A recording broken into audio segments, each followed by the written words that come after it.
It's now 7 o'clock.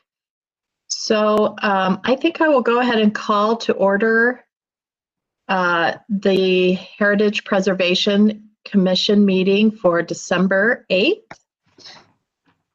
Emily, could I get a roll call attendance, please? Yes. Commissioner Longquist? Here. Commissioner Pollock? Here. Commissioner Cundy? Here.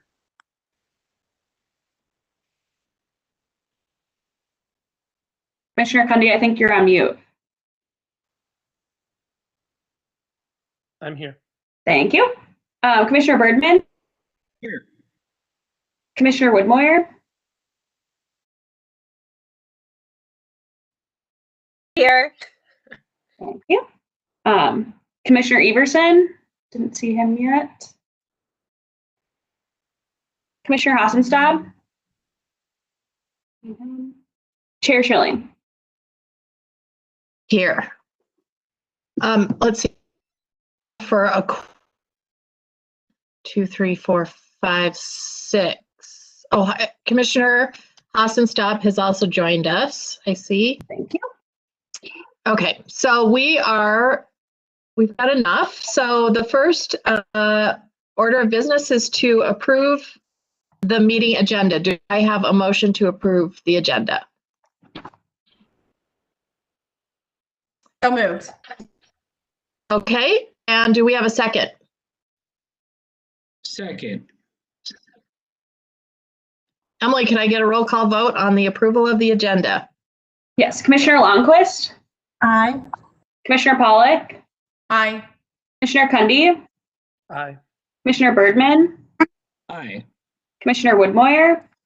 Aye. Commissioner Hassenstab? Aye.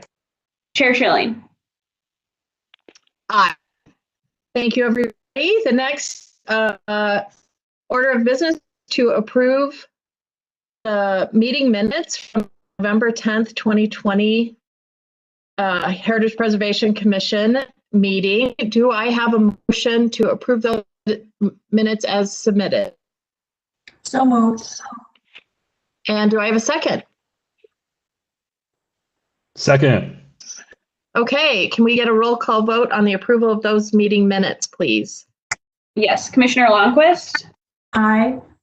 Commissioner Pollock? Aye. Commissioner Cundy? Aye. Commissioner Birdman? Aye. Commissioner Woodmoyer? Commissioner Haas? Aye. Chair Schilling? Aye.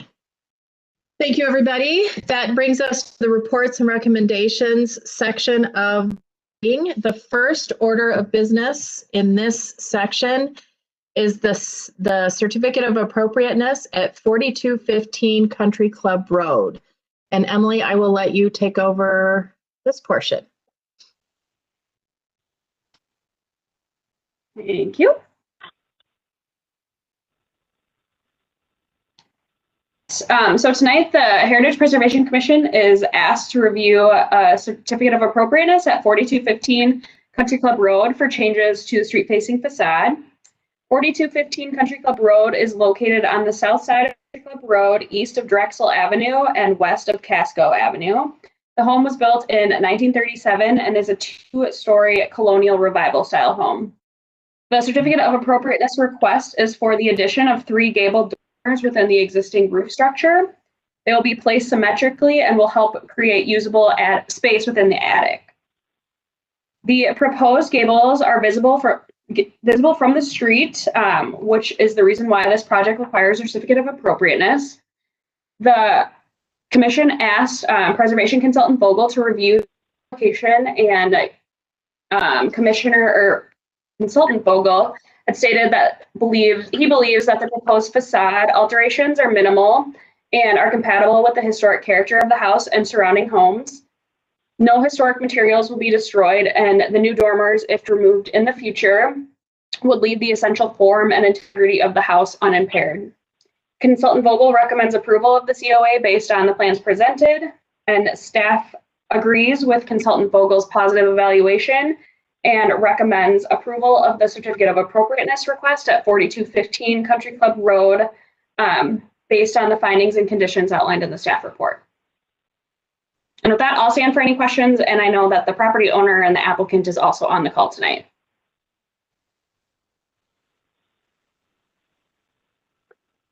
Go ahead and speak up if anybody has any questions.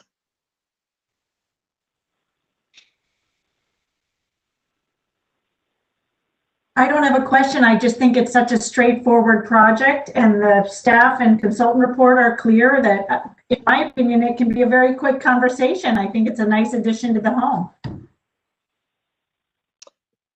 Fantastic. Thank you, Commissioner Lundquist.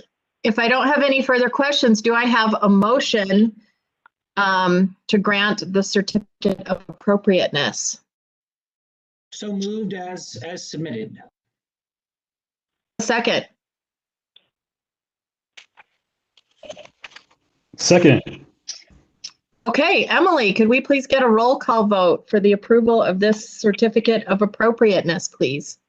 Yes, Commissioner Lundquist, Aye. Commissioner Pollack, Aye. Commissioner Cundy, Aye. Commissioner Birdman, Aye. Commissioner Woodmeyer, Commissioner Hassenstab, Aye. Chair Schilling. Aye. Excellent. With that, the certificate of appropriateness for this property is granted. Now, there is a 10-day period in which this can be appealed to City Council. So work cannot begin during that 10-day period. But after that period, you are welcome to begin work. After a building permit. After a building permit. Thank you, Emily. Okay. Yes. All right. Unless there's other questions, we're going to move on to the next point of our agenda. Thank you very much. Thank you, Emily. Yep, thank you. All right. Moving on. The next portion of our agenda is the Dan Patch Line Switchman Shanty. And Emily, you have an update for us there. Is that correct? Yes, I updated, or I included Robert's memo to the commission. I did reach out to our student, Ted, and I did not hear back from him. I invited him to tonight's meeting if he was available. So I'll just let him know, or I kind of left it open-ended if he was interested in attending a meeting in the future, to let me know. So I expressed interest that you guys were interested in the work that he was doing and the project that he was working on. I have not heard back yet, but if I do hear back in the future, I will invite him to a meeting if he's interested. I can also update you. I was scheduled to have a meeting with the curator at the Edina Historical Society, and that meeting was canceled because his hours have been greatly reduced, unfortunately. So hopefully at some point in the future, I'll be able to connect with them and at least give them this information. So they might have Ted come in and tell them what he's been discovering and studying. Okay. Do I have questions on that subject? Anything else I'm missing here, Emily? Nope, it was just kind of an update, and I left it on there because I hadn't heard back from Ted yet, so as kind of a placeholder if he was able to come. Excellent. Okay, so that brings us to the next item on our agenda, which is our 2021 Heritage Preservation Commission work plan. And Emily has a presentation here as well. So Emily, I will turn it over to you again. So I'm presenting tonight kind of on behalf of MJ, but the 2021 Commission work plans have been approved by Council.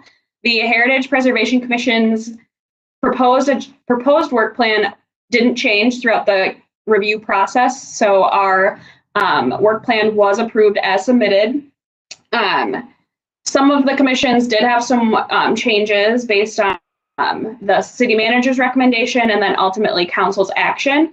So MJ asked that all of their commissions kind of go through this kind of update or kind of information that I believe you guys have all heard from MJ about work plans, but so the commissions have been approved And it kind of falls under the city's vision of Edina and under the capital improvement plan and ultimately the city's budget.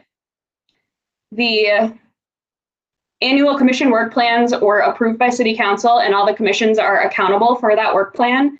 On the other side of that are the department work plans and individual work plans of city employees.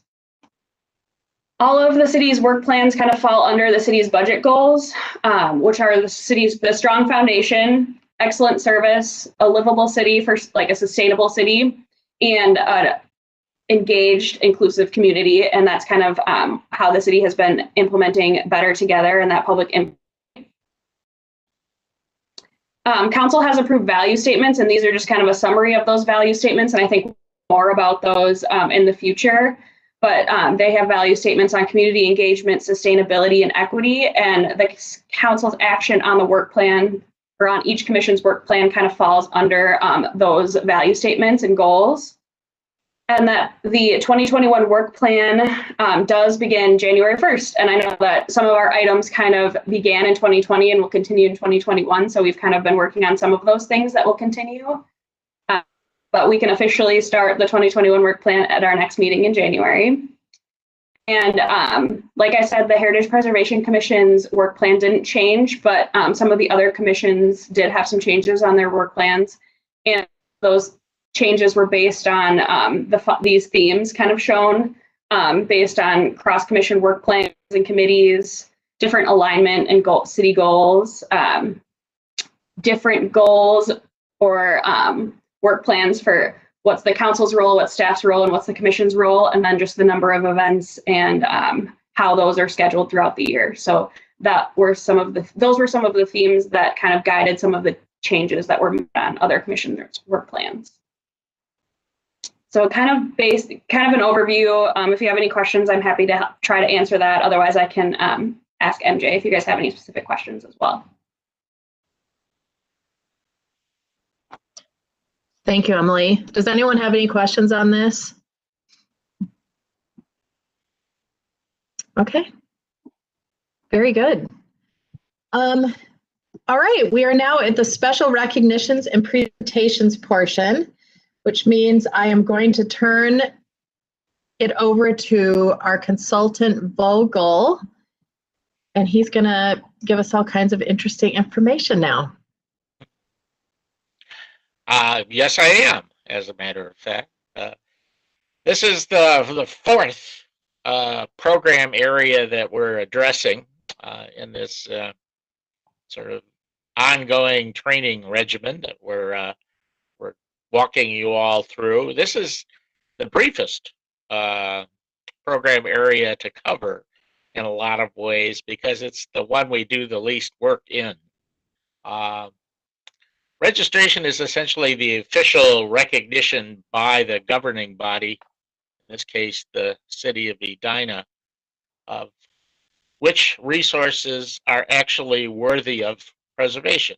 In other words, the ones that are significant and that the city wants to protect. And the mechanism for doing this in Edina is the Edina Heritage Landmarks Registry, which currently has 11 properties that have been registered since 1975. That fact alone tells you a lot, actually. One, it's a rather arduous and time-consuming process.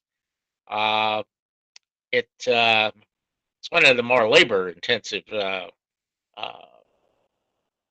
processes that you have any responsibility for. And I suppose it also reflects, the number of properties that have been landmarked reflects the resources that have been put at your disposal to carry out the historic preservation program in the city. Now, and eventually, sometime, hopefully in 2021, we'll return to this because one of the problems with the registration program that the city has adopted is that it's probably more complex than it needs to be. And there was never any discussion, either in 1974 when it was initiated or in 2002 when the rules were substantially changed, was, well, are we planning to have 100 landmarks or 20 or 13? We've never had that discussion with either the policymakers or their advisors, you folks. So that's something to kind of keep in mind. But in terms of how it works, it's fairly straightforward, and we encouraged you to take a look at what the ordinance actually says on how this process takes place. But the culmination of it is a form of land use zoning called overlay zoning, which is rarely used to do historic preservation, but it turns out it works okay.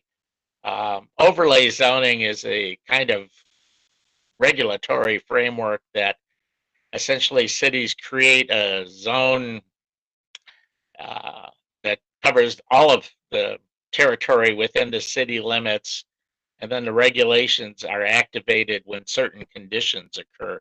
Now, the most common form of overlay zoning in the world probably is land use zoning within watershed districts, so flood zones and floodplain ordinances are usually overlay zoning, where the actual boundaries of the area being protected can change as hydraulics and hydrodynamics change on the ground. For historic preservation, it's when you, the Heritage Preservation Commission, determined that a particular piece of property actually meets the eligibility criteria.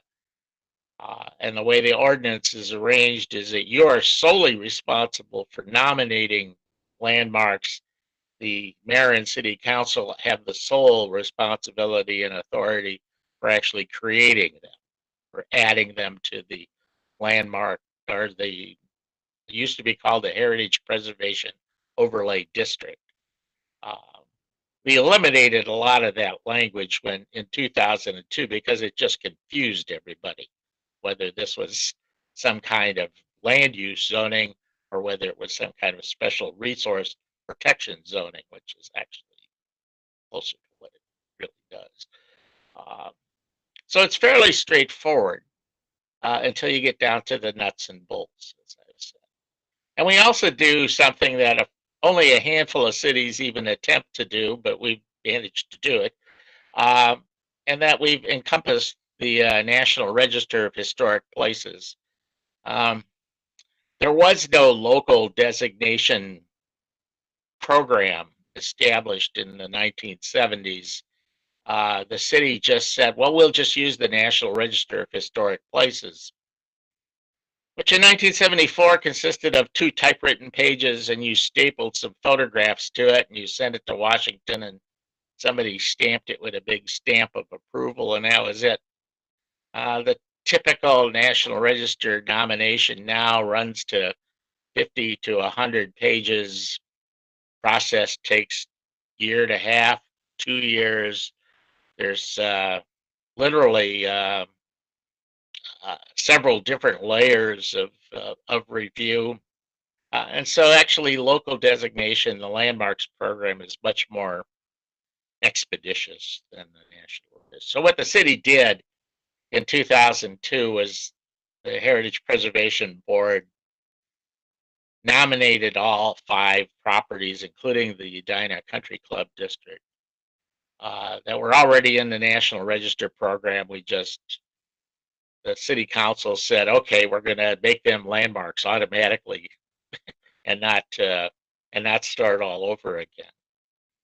And the other 6 properties are all locally generated by the Heritage Preservation Commission and the property owners to get in front of the city council and have them rezoned. So it's an interesting way to approach these issues, and it works. I just think we can make it a little bit more streamlined. maybe provide us with some other ways to get the same results. But yeah, so that's kind of the long and the short of registration. You do it so seldom. That's another reason we probably invest so little in training you on it, because you can serve a lot of years. I think the last one that was done was the last one that was done was the Wooddale Avenue Bridge, which was a dual registration. The Minnesota Department of Transportation nominated it to the National Register of Historic Places. They actually used the landmark nomination report that I prepared for the Preservation Board.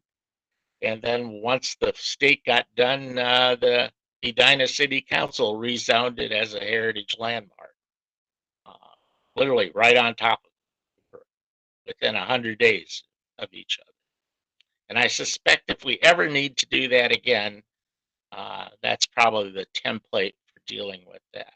And we did that because the Minnesota Department of Transportation, since it only spends federal money, at least in real world terms, they wanted it to be on the National Register, so there would be absolutely no gray area in who was actually determining this significant and which laws would be triggered. And so they cooperated with us and we cooperated with them. It's exactly the way Congress intended to work. It almost never works that way, but that's what we've got.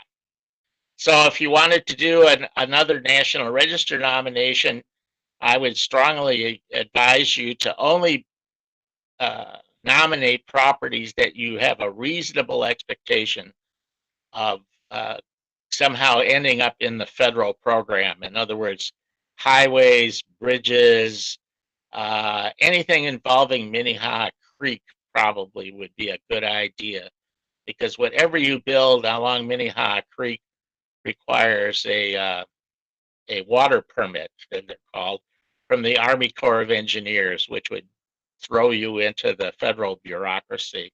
And so if you wanted to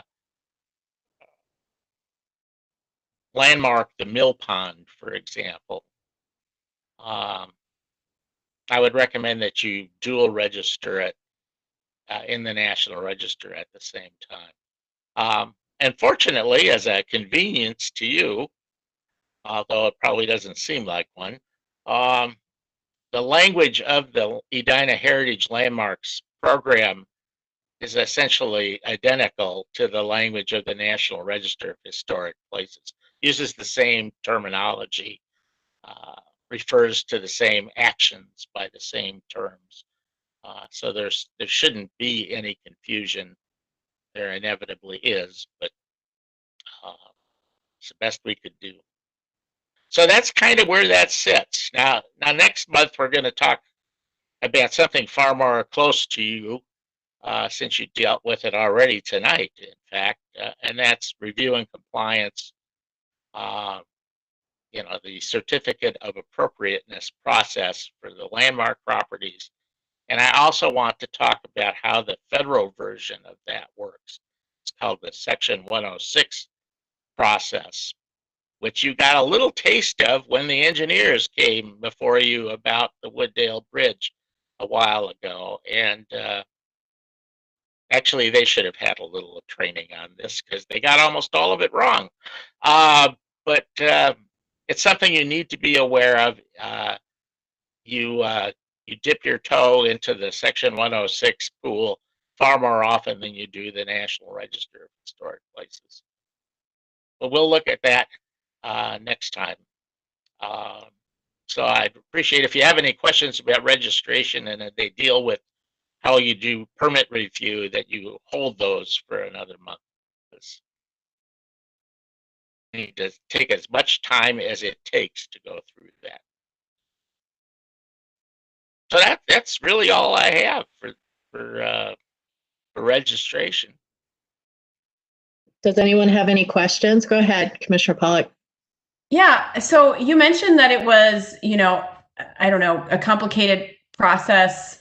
And I'm curious to know how our city process for registration might differ from, some of our neighboring municipalities. If we just how our process works, if that's any different or more complicated. I don't know if you can speak to that. Well, it's always complicated because it's the penultimate action to take in historic preservation, and so I suppose it's inevitably, but almost every city that has a local registry program follows the same general process that the city of Edina does. Edina is just more fastidious about it, which makes it a wonderful city to work for because they never take any shortcuts to make decisions. What happens typically in some of your neighboring cities is that something happens, people show up at a city council meeting and say, we want you to protect this building or this bridge or whatever. Do it. And the council tells the Heritage Preservation Commission, yeah, make this happen. And they skip all the steps in between. They skip the identification, evaluation, and that other stuff.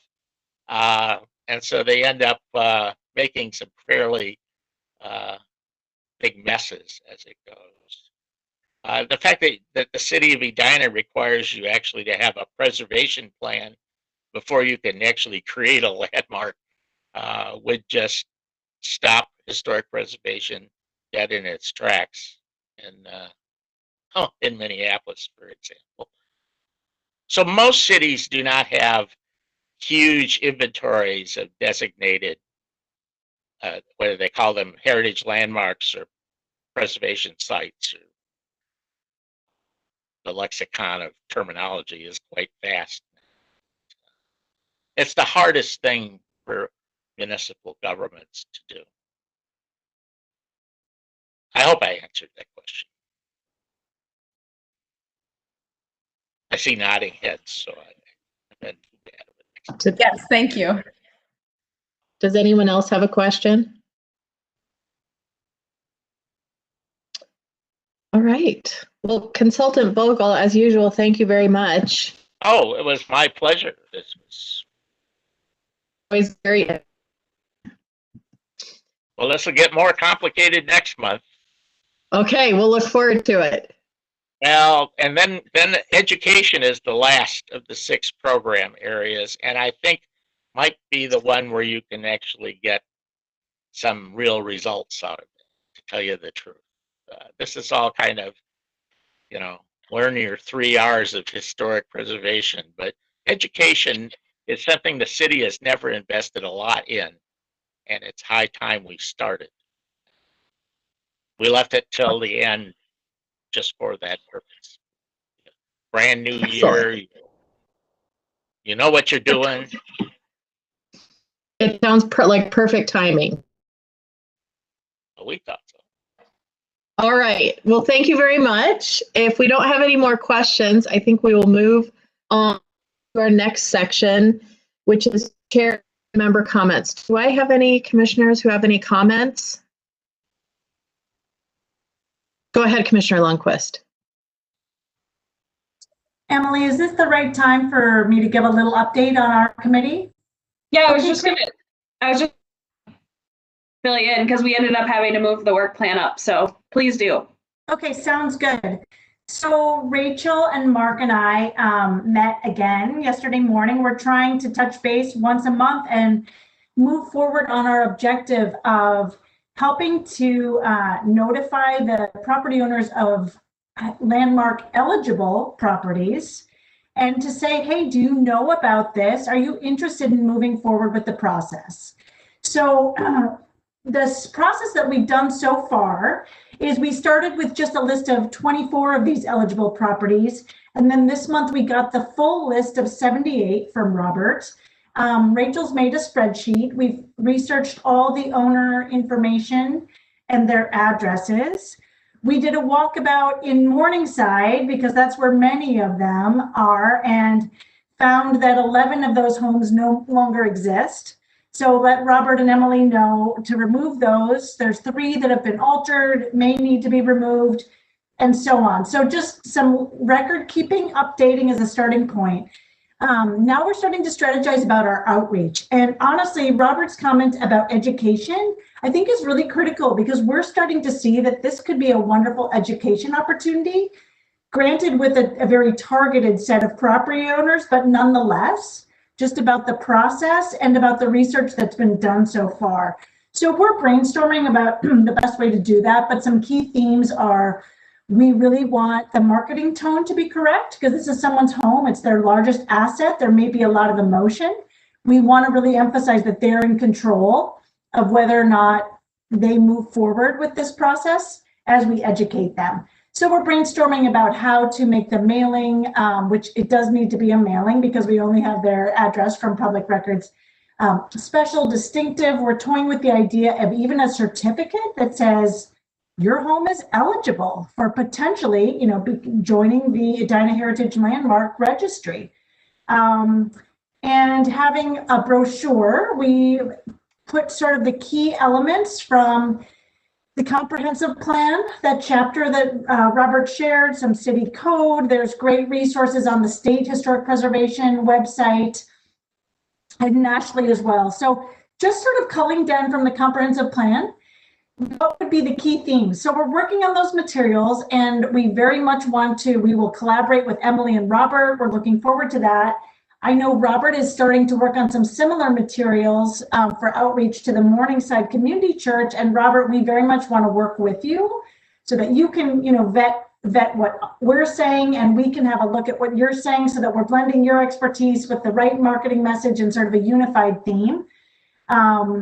And let's see, we're excited to do this. Again, we feel that it's an opportunity to take some of the research that's been done, the historic context. We're starting with the Morningside bungalows. That's a group of about 42 or 44, give or take. But those people may have interest in seeing the historic context study that's been done. It might be a nice way to just sort of say, your home has been noted to be special. Here's a chance to learn about your neighborhood. So that's where our thinking is. I'll close with the practical question, and then I'll see if Rachel and Mark would like to add, and if the commission has any ideas or input to pass along to us. But as we were talking, we were wondering about the budgeting process. Are there funds that are available still yet this year? Will there be funds for next year for outreach? If we're going to update the mapping so that the full list of 67 eligible properties are on the map rather than the existing 24. So Emily, I guess I'll throw that quickly to you for the group to hear and then see what Mark and Rachel would love to add. Thanks. So as far as budget goes, in our 2021 work plan, the item has some built-in budget as far as like time with the communications department, and or at least it notes on there that with helping us with communication, so communicating the that we have or the information that comes out, and notes that there's also a request for our graphic designer to help potentially with putting together a brochure or something like that. As far as like printing materials or anything like that, that would all kind of need to be approved under the planning budget. There isn't any budget, so that's something that we would work with our community development director on and have to get his okay prior to the printing of anything. Or so it falls under the planning department. There isn't any additional budget that's allotted to it.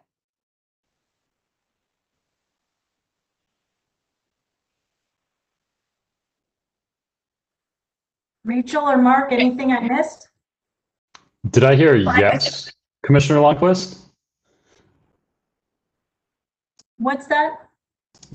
I'm sorry. Was that a yes? There was budget, Emily, or did we have to wait? I'm sorry, I didn't quite understand what you were saying. Sounds like a maybe. So, it needs approval. Oh, okay, yeah, cool. Approval. So some of the it's not necessarily monetary, but it's kind of built into some of the budget when we're doing our work plan that we note like staff time or there's marketing material. So some of that's noted on our work plan that there would need some budget or need to be some budget allotted for those things. But as far as like a number or anything, we would have to get anything approved by the community development director prior to doing any like printing or anything that would cost additional money. Okay, so it sounds like we should follow up with you, offline about just some logistical considerations of doing this.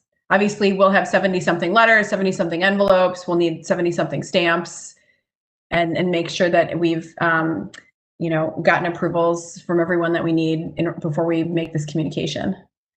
Yeah, I agree. We can meet offline or meet sometime about having kind of a plan that then I can present. The city has the ability to do all the mailings and everything in-house. It's not that, but just getting the okay before we plan to do any of that formally. Okay. Great. I didn't have anything to add. I think Commissioner Lundquist gave a great summary.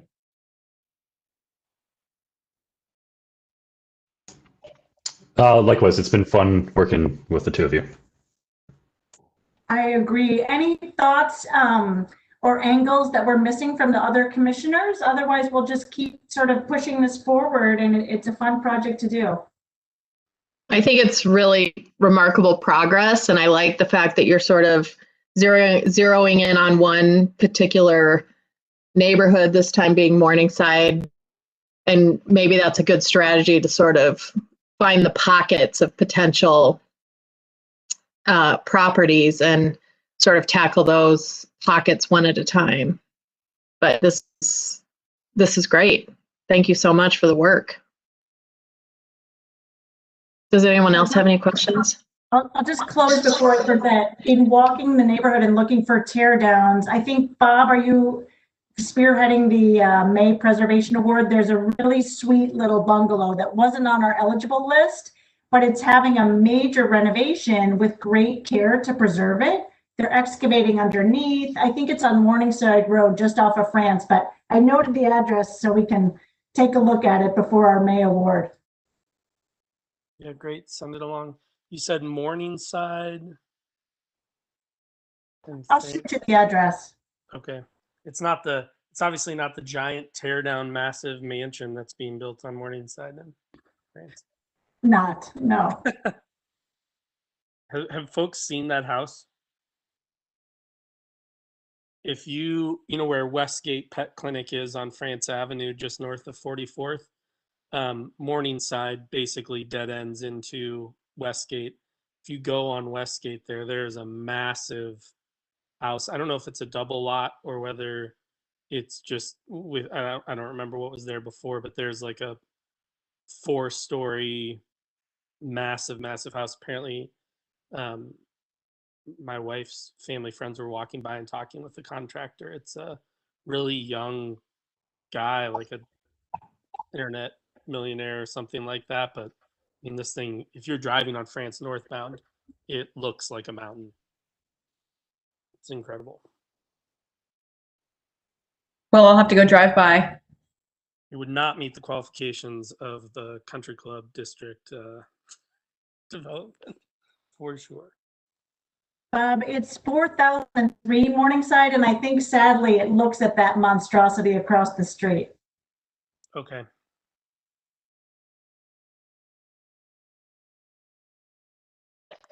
Okay, does anyone else have questions on this?